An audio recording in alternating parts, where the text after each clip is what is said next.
Olá, eu sou a professora Maíra e a nossa aula de hoje ela será sobre o iluminismo.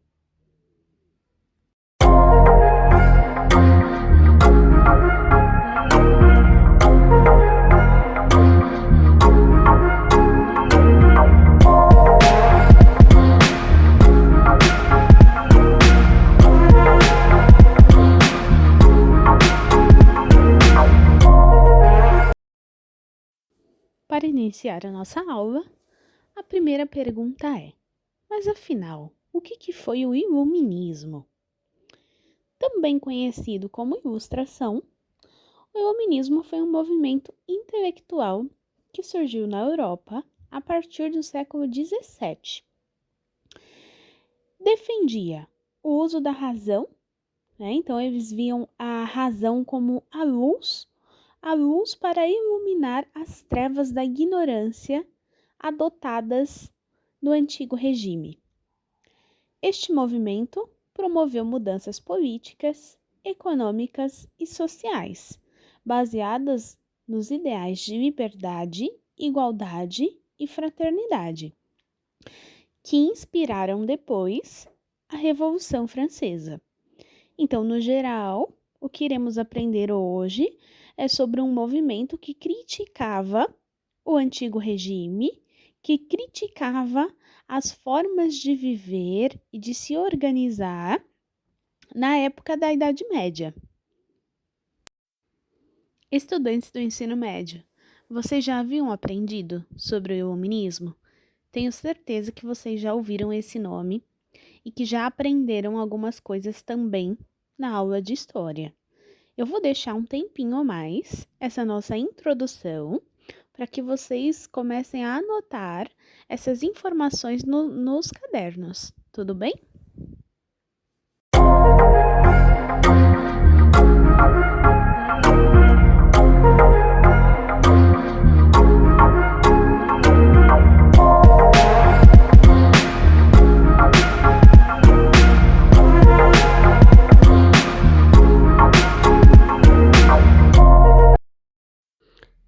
Pronto!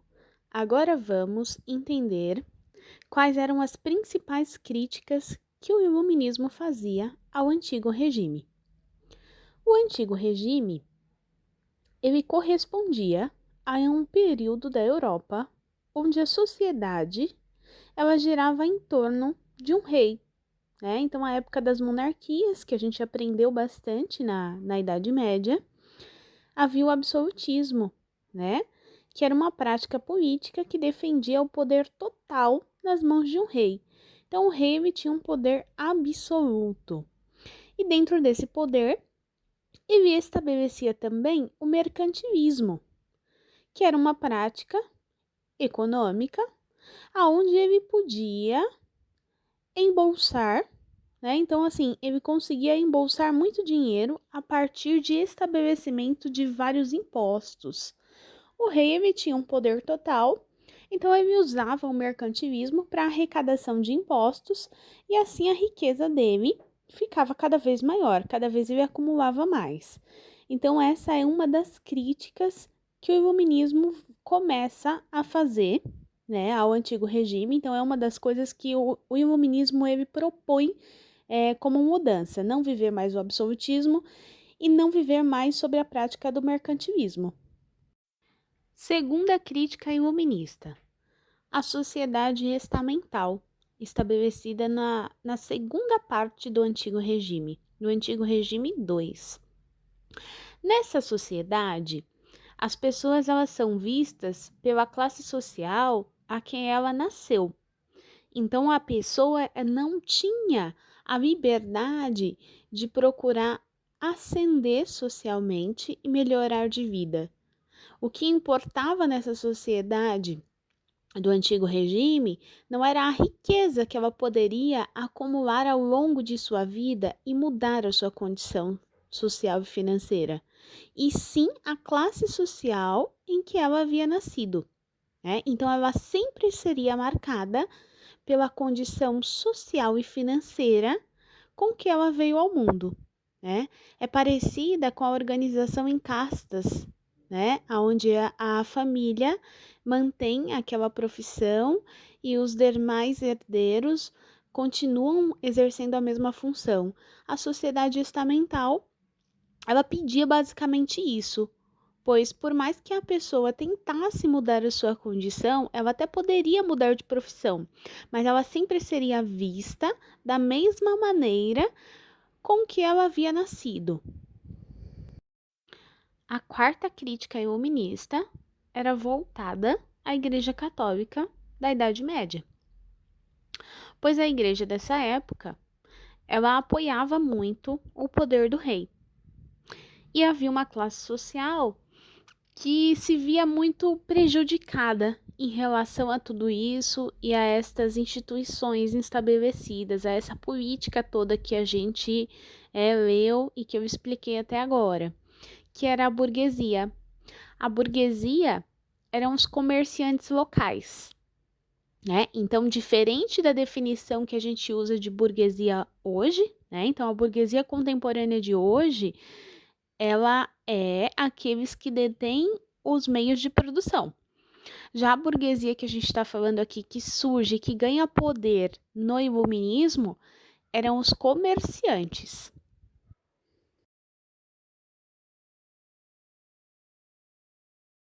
O iluminismo também ficou conhecido como Ilustração. Apesar de ter sido um movimento que surgiu na Europa entre os séculos 17 e 18, as suas ideias continuam influenciando o mundo e o nosso cotidiano até hoje. E logo mais a gente vai entender por quê. Mas no que os iluministas acreditavam? Eles acreditavam muito na razão, no conhecimento. A razão para eles era o valor supremo. Só por meio da razão, do ato de pensar, a humanidade alcançaria a luz, o esclarecimento. Para os iluministas, a maioria das pessoas estava mergulhada na ignorância e no fanatismo religioso. Os iluministas propunham a busca de um novo conhecimento baseado na razão. Então, aqui resumindo, os iluministas acreditavam que o conhecimento científico traria a razão, a luz do conhecimento e nos afastaria da ignorância, das trevas e do fanatismo religioso tão utilizado para explicar tudo no período medieval.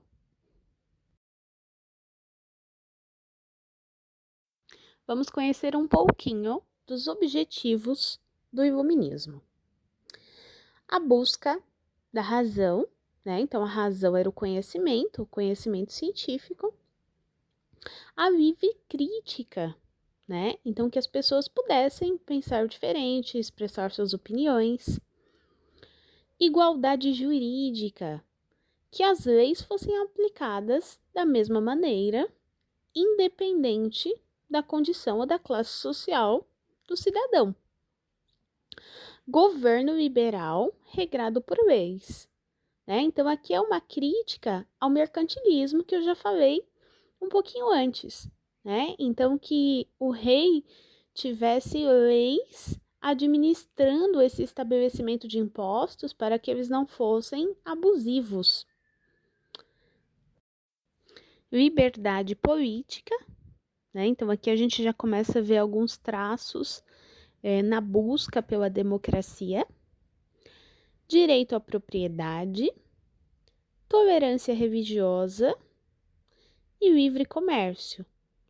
Então, aqui a gente tem as principais ideias iluministas, os principais motivos que levaram a esse movimento ganhar força. Então, esses eram os objetivos. Já no século XVIII, o iluminismo começa a ganhar muita força na França, e a ideia de que o iluminismo poderia se opor às tiranias, né, de uma monarquia absolutista e dissipar as trevas da ignorância com a luz da razão, começa a ganhar o mundo. Quer dizer que O iluminismo no século XVIII, ele sai da França, né? Ele fica muito forte na França, mas ele começa a ser conhecido em outros lugares do mundo. E ele começa a ser visto como uma possibilidade de derrotar as monarquias absolutistas. Os pensadores e escritores do movimento começaram a serem chamados de filósofos e ganharam destaque no mundo e trouxeram uma verdadeira revolução intelectual na história do pensamento moderno.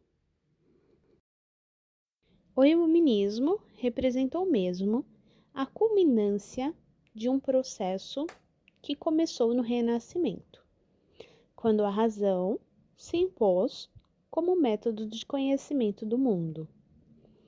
Ou seja, o iluminismo ele veio como um complemento, como um produto final, como uma expansão do Renascimento, que também já exaltava a busca pela razão e pelo conhecimento.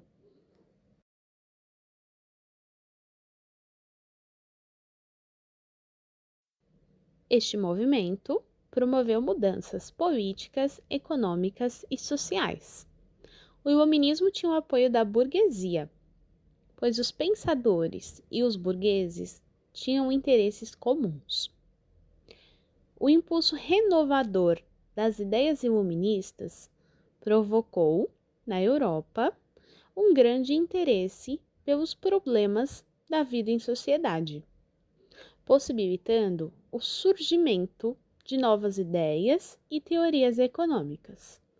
O espírito renovador presente no iluminismo conduziu a um profundo estudo das ciências, campo onde ocorreu um grande avanço. O iluminismo, então, ele traz um avanço muito grande científico, ele colabora com o desenvolvimento da ciência. Vamos conhecer um pouquinho dos principais pensadores iluministas.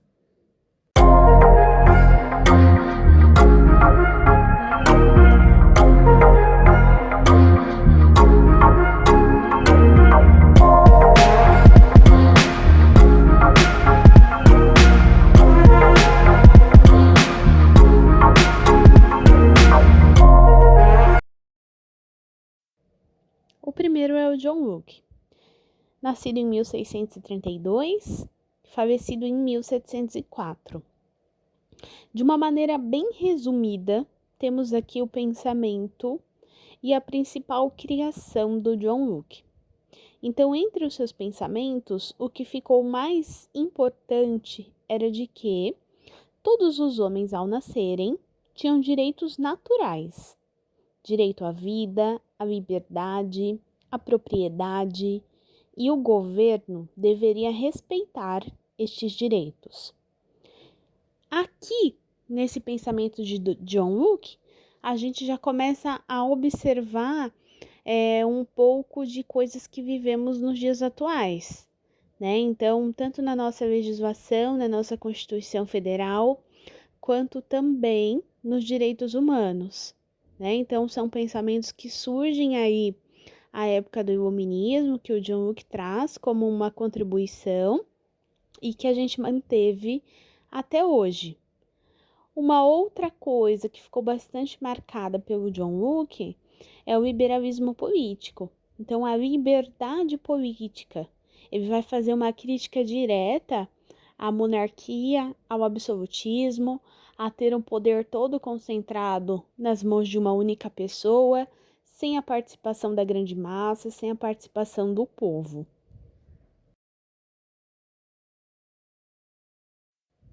Voltaire, nascido em 1694, falecido em 1778, o Voltaire escreveu críticas à Igreja Católica e fazia uma grande defesa à liberdade de expressão. Uma frase que ficou muito famosa de Voltaire é a seguinte: posso não concordar com nenhuma palavra do que você disse, mas defenderei até a morte o seu direito de dizê-lo. Então aqui a gente tem um outro pensamento bastante presente nos nossos dias atuais, né? A liberdade de expressão, um direito que a gente está tão acostumado e que por muitas vezes a gente não consegue nem mesmo imaginar em uma sociedade que as pessoas não podiam se expressar, que as pessoas não podiam ter uma opinião diferente, uma opinião política, uma opinião religiosa. Havia uma intolerância muito grande ao diferente, né? Então Voltaire começa a questionar isso e ele traz essa grande contribuição que a gente vive hoje de ter a liberdade de se expressar. Voltaire escreveu também as cartas inglesas, onde tinham elogios à liberdade de expressão já vivida na Inglaterra. Nosso próximo pensador iluminista, acho que vocês já devem ter ouvido falar, é o Montesquieu, nascido em 1689, falecido em 1755. O principal pensamento do Montesquieu era evitar o poder concentrado em uma única pessoa. O Montesquieu escreveu O Espírito das Leis e ele nos trouxe, já trouxe naquela época e influenciou a nossa política de hoje, a divisão dos 3 poderes políticos. Então, a divisão entre executivo, legislativo e judiciário foi uma ideia de Montesquieu para que a política monárquica e absolutista não existisse mais. Então, Montesquieu propõe que o poder ele seja dividido em várias mãos, que não fique na mão de uma única pessoa. E traz para nós essa sugestão, de executivo para administrar o país e executar as leis, o legislativo para elaborar e aprovar leis, e o judiciário para fiscalizar o cumprimento das leis e julgar conflitos.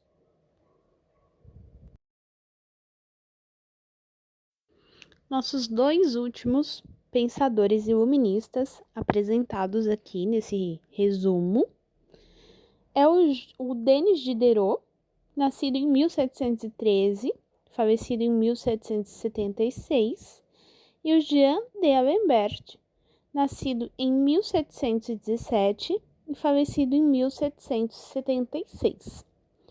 Os 2 trabalharam juntos com a intenção de reunir todo o conhecimento em uma única obra e divulgá-la para tornar homens mais instruídos, virtuosos e felizes. Esse é um pensamento do Diderot. Então, eles têm essa proposta de sintetizar, de facilitar todo o conhecimento já produzido e reunir em um único lugar para facilitar a pesquisa. É aí que surge a enciclopédia. A enciclopédia foi bastante utilizada para pesquisas, pois reunia um vasto conhecimento. Então, muitas áreas, então haviam coleções de livros com determinados assuntos, onde as pessoas poderiam pesquisar.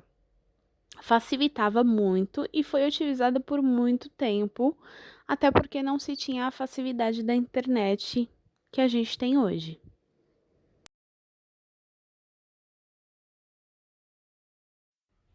Essa tabela, ela tem as principais informações que a gente acabou de ver sobre os autores iluministas, sobre os pensadores iluministas.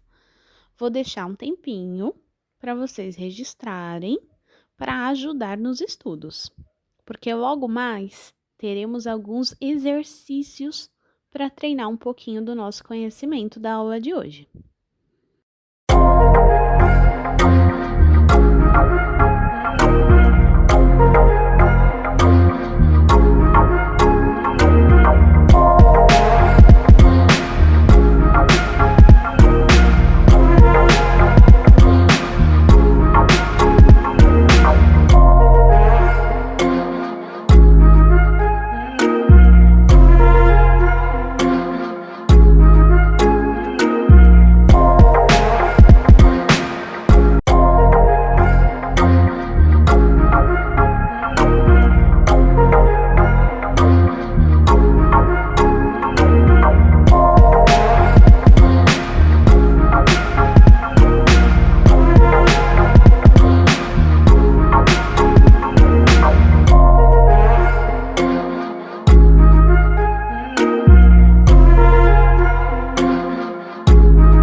Pronto! Então, depois das informações já anotadas, vamos começar a treinar um pouco? Temos esse primeiro exercício. A imagem é um grafite de autor desconhecido. Observem bem essa imagem. É um grafite em um muro da cidade de Berlim, na Alemanha, de 2015.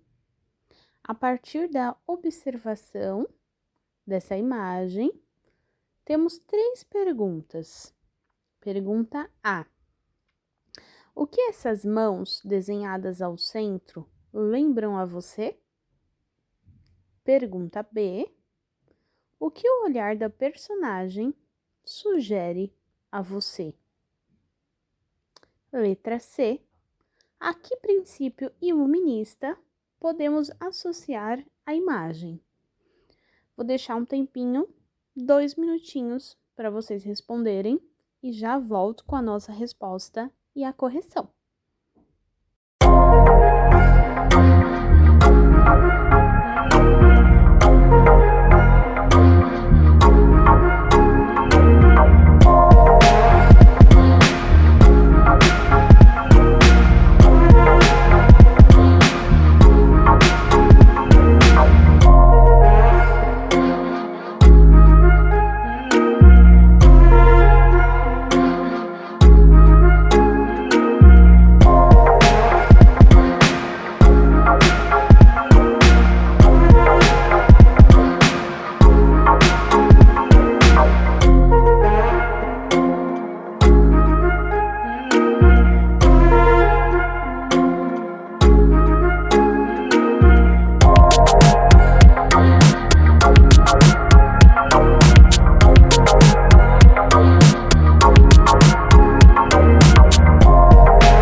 Vamos à correção.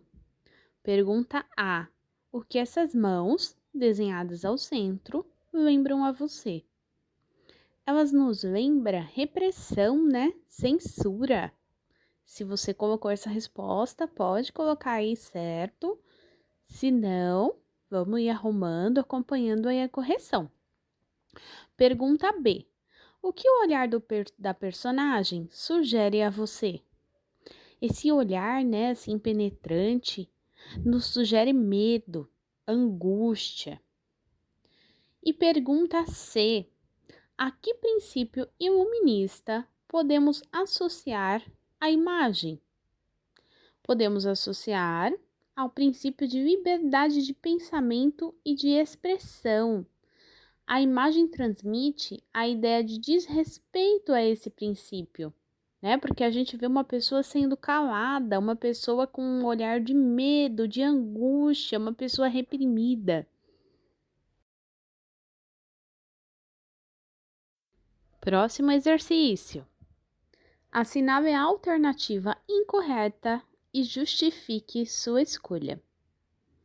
Para os iluministas, alternativa A: a razão é um valor secundário e com ela ou sem ela, os homens poderiam alcançar o esclarecimento.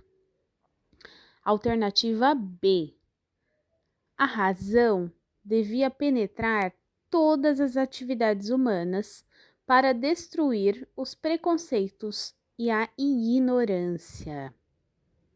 Alternativa C. Devia-se duvidar de tudo que era aceito simplesmente porque havia sido dito por uma autoridade. E alternativa D. Todo conhecimento devia ser aberto à crítica. Vou deixar aí 2 minutinhos para vocês pensarem e responderem em seus cadernos. Já volto com a correção.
Então, vamos à nossa correção.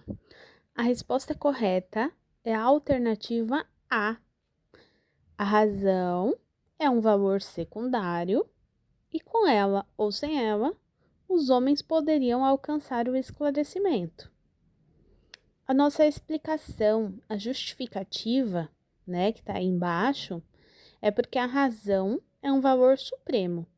Só por meio dela, os homens poderiam alcançar o esclarecimento. Então, vamos lá. Confiram aí nos cadernos de vocês. Pode colocar certo se tiver escolhido a alternativa A. Se não, pode alterar para deixar tudo certinho aí nos nossos exercícios. E vamos continuando. Vamos interpretar um texto? Leia o texto a seguir e responda ao que se pede. A maioria dos filósofos do iluminismo tinha uma crença inabalável na razão humana. Isto era algo tão evidente que muitos chamam o período do iluminismo francês simplesmente de racionalismo.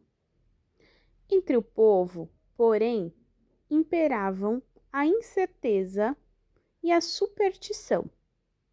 Por isso, dedicou-se especial atenção à educação.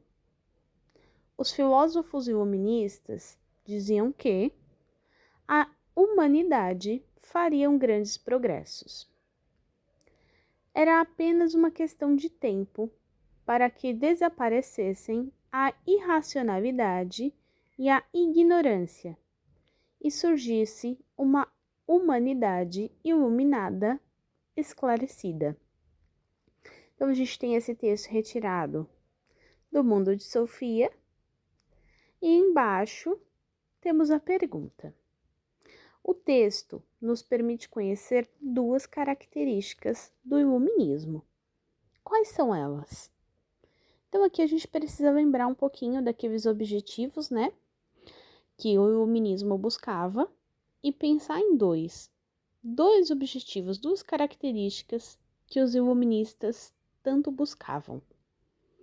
Vou deixar um tempinho aí para vocês pensarem e responderem no caderno de vocês.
Vamos para a resposta. O texto nos permite conhecer duas características do iluminismo. Quais são elas? A resposta certa, o racionalismo. O racionalismo é a crença inabalável na razão, né? Então a gente falou muito da busca pela razão, da busca pelo conhecimento. Aqui, as duas características é o racionalismo e o otimismo que os iluministas tinham em relação ao progresso da humanidade, né? Então, eles acreditavam muito que o conhecimento, que a luz da ciência, ela traria muito progresso, ela traria resultados muito positivos para toda a humanidade. Pode colocar certo aí se você acertou. Se não, vou deixar uns segundinhos aí para você arrumar, para você copiar a resposta, para deixar tudo ok.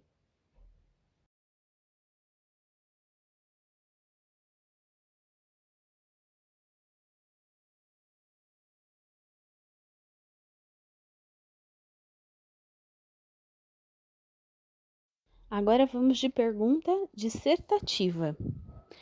É atribuída ao pensador iluminista Voltaire a seguinte frase: posso não concordar com nenhuma palavra do que você disse, mas defenderei até a morte o seu direito de dizê-las. O que ele quis dizer com isto? Vou deixar aí 2 minutinhos para vocês responderem.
Resposta correta: Voltaire defende a liberdade de pensamento e expressão.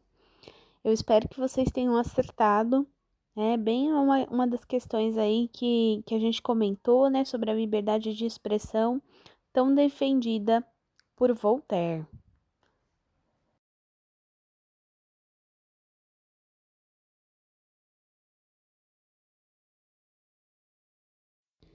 E vamos de interpretação de texto.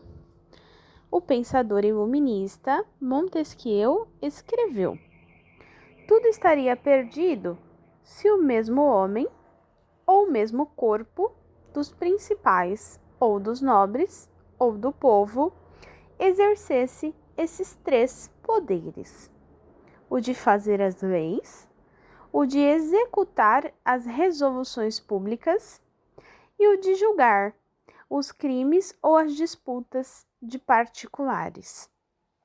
Sobre esse trecho, temos duas perguntas. Pergunta A: o que ele critica neste trecho? Pergunta B: que teoria os estadunidenses Alexander Hamilton e James Madison formularam a partir dessa crítica de Montesquieu? Explique. Vou deixar aí os 2 minutinhos para vocês responderem.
Respostas corretas.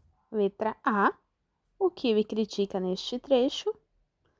A concentração de poderes nas mãos de uma pessoa ou de um grupo de pessoas, sejam elas da nobreza, sejam do povo. Pergunta B. Que teoria os estadunidenses Alexander Hamilton e James Madison formularam a partir dessa crítica de Montesquieu? Explique. Eles formularam a teoria dos três poderes: executivo, legislativo e judiciário. Montesquieu dizia que todo indivíduo que detém poder tende a abusar dele. Por isso, era necessário a separação e a distinção dos poderes. Espero que vocês tenham acertado. Estamos chegando ao final da nossa aula e vamos aqui para o nosso último exercício de interpretação de texto, o legado da ilustração. Teria ainda a ilustração forças para influenciar o nosso presente? Seu legado ainda existe, mas está em crise. Sua bandeira mais alta, a da razão, está sendo contestada. Sua fé na ciência é denunciada como uma ingenuidade perigosa que estimulou a destrutividade humana e criou novas formas de dominação, em vez de promover a felicidade universal. Essas críticas não são de todo falsas, mas são unilaterais. A ilustração foi, apesar de tudo, a proposta mais generosa de emancipação jamais oferecida ao gênero humano. Ela acenou ao homem com a possibilidade de construir racionalmente o seu destino, livre da tirania e da superstição. Propôs ideais de paz e tolerância. Seu ideal de ciência era o de um saber posto a serviço do homem, e não o de um saber cego. Sua moral era livre, pregando uma ordem em que o cidadão não fosse oprimido pelo Estado, o fiel não fosse oprimido pela religião e a mulher não fosse oprimida pelo homem. Esses temas são importantes e correspondem de perto às exigências contemporâneas. Trechinho do texto de Paulo Sérgio Rouanet, As Razões do Iluminismo. E aí vamos para a pergunta número 1. Para os adeptos da Ilustração, também chamados de iluministas, a ciência era capaz de: alternativa A, criar novas formas de dominação. Alternativa B, estimular a destrutividade humana.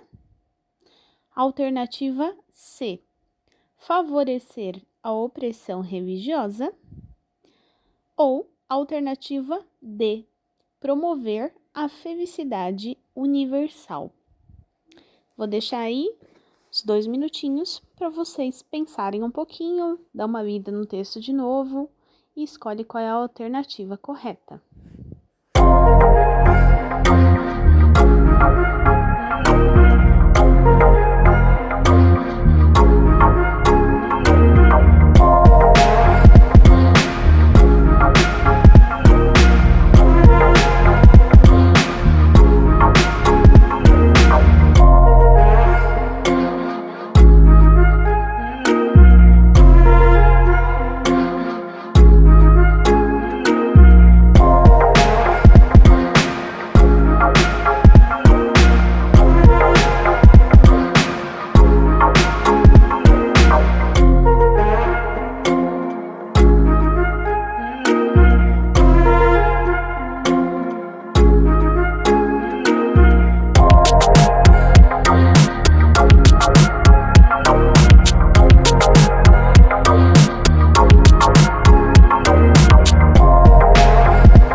E vamos para a resposta correta.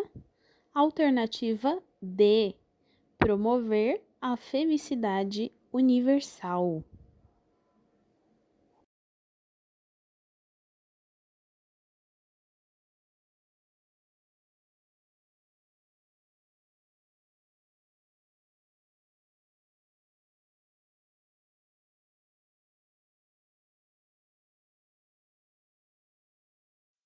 Continuação.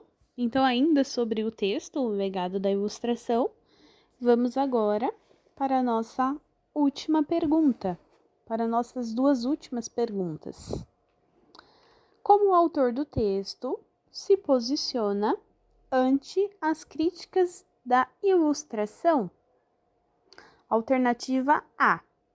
Concorda porque os ideais da ilustração não ajudam a resolver problemas atuais. Alternativa B. Concorda parcialmente porque temas como liberdade e paz são ainda atuais. Alternativa C. Discorda porque a ilustração foi uma proposta de emancipação sem sucesso. Alternativa D. Discorda porque tais críticas são falsas e incapazes de promover a felicidade universal. E a última pergunta, que eu já deixei aí junto para a gente terminar de responder essas duas, finalizando os exercícios. No texto, a palavra emancipação pode ser associada à ideia de alternativa A, libertação, alternativa B, progresso, alternativa C, razão, alternativa D, tolerância. Vou deixar aí 3 minutinhos para vocês responderem essas duas perguntas e eu volto com a correção de uma vez.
Vamos para a nossa última correção. Como o autor do texto se posiciona ante as críticas à ilustração? Resposta correta, alternativa B. Concorda parcial com os temas como liberdade e paz são ainda atuais. Próxima pergunta. No texto, a palavra emancipação pode ser associada à ideia iluminista de? Resposta, alternativa A, liberdade. Então, já podem terminar aí de fazer a correção, confere, vê se ficou tudo certo, se não pode arrumar as respostas, que a gente já vai encerrando os nossos exercícios por aqui. Espero que tenha sido bem proveitoso esses testes aí junto com vocês. E para finalizarmos a nossa aula de hoje, eu vou passar um vídeo do canal Ciência Feminina. O vídeo fala sobre a história das mulheres na ciência e a participação das mulheres no iluminismo. Espero que vocês gostem. Olá, nós somos o Ciência Feminina e hoje vamos dar continuidade à história das mulheres na ciência. Hoje vamos falar um pouco sobre a época do Iluminismo e a contribuição feminina para suas descobertas. Mas antes, já assistiram os primeiros vídeos dessa série? Se não, clique nos cards para conferir. Temos vídeos falando sobre alquimia e bruxaria e sobre a Revolução Científica. Após a Revolução Científica, que durou aproximadamente do século XVI ao XVII, veio o movimento do Iluminismo durante o século XVIII, também conhecido como o Século das Luzes. O Iluminismo foi um movimento intelectual e filosófico que dominou o mundo das ideias na Europa e incluiu uma série de ideias centradas na razão como a principal fonte de autoridade e legitimidade. Os iluministas defendiam ideias como liberdade, progresso, tolerância, fraternidade, governo constitucional e separação do Estado e da Igreja. Bom, esses valores valiam principalmente para os homens, né? Nessa época, haviam três visões divergentes a respeito das mulheres, que elas eram mental e socialmente inferiores aos homens, que eram iguais intelectualmente, mas diferentes socialmente, ou que eram potencialmente iguais aos homens, tanto intelectualmente quanto a contribuição para a sociedade. Apesar de indivíduos como Jean-Jacques Rousseau acreditarem que o papel das mulheres se restringia à maternidade e a servir seus parceiros, o Iluminismo foi um período que abriu mais espaço para as mulheres nas ciências. Na Europa, a primeira mulher a ocupar uma cadeira acadêmica e atuar no ensino universitário em um campo científico, na verdade, em qualquer campo de conhecimento, foi Laura Bassi, que viveu de 1711 a 1778 na Itália. Foi membro da Academia Italiana do Instituto de Ciências e do Instituto de Física Experimental. Também foi a terceira mulher a obter um diploma universitário no mundo ocidental. Ela teve um papel central na disseminação das ideias de Newton na física, apresentando inúmeras dissertações sobre gravidade. Podemos citar também a italiana Maria Gaetana Agnesi, que viveu de 1718 a 1799, renomada matemática que foi reconhecida por ter sido a primeira mulher a escrever um manual de matemática e por ter escrito o primeiro livro que tratou simultaneamente do cálculo diferencial e integral. Também foi a primeira mulher nomeada como professora de matemática em uma universidade. Já Émilie du Châtelet, ou a Marquesa de Châtelet-Laumont, foi uma autora francesa que atuou proeminentemente como cientista nos campos da física e da matemática. Ela viveu de 1706 a 1749. Foi amiga íntima de Voltaire, importante filósofo iluminista, e a primeira cientista a apreciar a importância da energia cinética. Ela repetiu e descreveu a importância de um experimento originalmente concebido por Willem Gravazande, mostrando que o impacto da queda de objetos é proporcional não à sua velocidade, mas à velocidade ao quadrado. Acredita-se que essa compreensão foi de profunda contribuição à mecânica newtoniana. Como muitos experimentos eram realizados em casa, muitas mulheres ajudavam seus maridos e familiares com tais experimentos. Nesse caso, não podemos deixar de citar Marie-Anne Pause Lavoisier, casada com o famoso químico Antoine Lavoisier. Ela viveu de 1758 a 1836 na França e trabalhou em conjunto com seu marido em seu laboratório, onde ele descobriu o oxigênio. Madame Lavoisier teve um papel central no laboratório de seu marido, atuando como tradutora de muitos textos científicos do inglês ou latim para o francês e também como ilustradora dos materiais, equipamentos e experimentos que realizavam no laboratório. Seus registros eram tão precisos e detalhados que serviram de modelo para os ilustradores de desenhos científicos da época e até hoje são admirados. Contamos sua história com mais detalhes no nosso perfil no Instagram, @Ciência Feminina. Aproveitem para dar uma olhada. Apesar do papel de destaque feminino em muitas áreas da ciência durante o século XVIII, as mulheres foram desencorajadas de aprender sobre a reprodução das plantas. O sistema de classificação de plantas de Carl Linnaeus, baseado em características sexuais, promoveu o temor de que mulheres aprendessem lições imorais a partir do exemplo da natureza. Absurdo, não é mesmo? Além disso, elas ainda eram muitas vezes retratadas como sendo emocionais e incapazes de raciocínio objetivo. Embora os papéis de gênero definidos anteriormente permanecessem praticamente inalterados no século XVIII, muitas mulheres protagonizaram grandes avanços em direção à igualdade de gênero nas ciências. Assim, foi a participação das mulheres no nascimento da ciência moderna. Seus desdobramentos no século XIX serão o assunto do próximo vídeo dessa série histórica. Gostaram das mulheres mencionadas hoje? Conhecem outras mulheres que contribuíram para essa época tão importante para a nossa história? Nos contem nos comentários. Deixem um like para sabermos se estão gostando desse conteúdo. Compartilhem com seus amigos também. Para não perder os próximos vídeos, se inscrevam no canal e ativem o sininho de notificações. Sigam a gente também pelo Instagram, @Ciência Feminina. Até a próxima! O vídeo finalizou bem a nossa aula, com um panorama geral, ressaltando novamente os aspectos do iluminismo e trazendo para nós a participação feminina neste movimento. Eu agradeço a atenção de todos e vamos encerrar a nossa aula de hoje. Até mais!